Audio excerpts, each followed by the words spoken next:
агенттік кәсіпкерлерге жаңа мүмкіндік пе? Қайырлы кеш, қымбатты көрермен. Мейрамгүл Мәдәлі өздеріңізбен бірге. Бүгін біздің студиямызда Мақсат Толықбаев, қош келдіңіз. Парламент мәжілісінің депутаты. Мақсат өзің депутат болған бірінші рет жүздесіп отырмыз. Студияда бірінші рет келіп отырсың.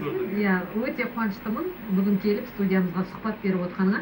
Түсінікті болу үшін айта кетейік, экспорттық кредит агенттікке қатысты өзгерістерге байланысты сауалдармен сіздің комитет айналысады.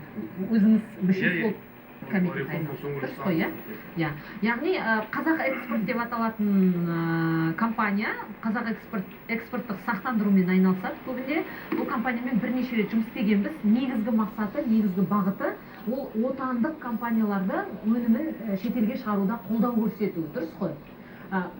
Енгізілген деп отырған өзгерістер қандай?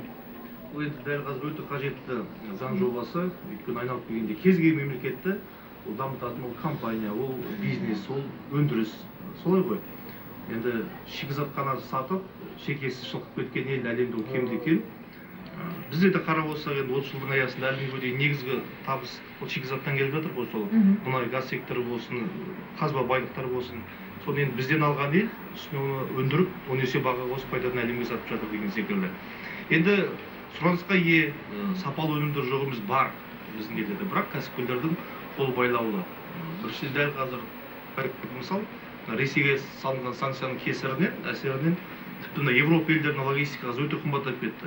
Қарапайым бір жүк көлігін жалдаудың өзі логистика кем дегенде 5000 евро сұрайды. Сен өзіңде енді ілім салып бизнес бастап жатқанда әрине сен шыққың келеді.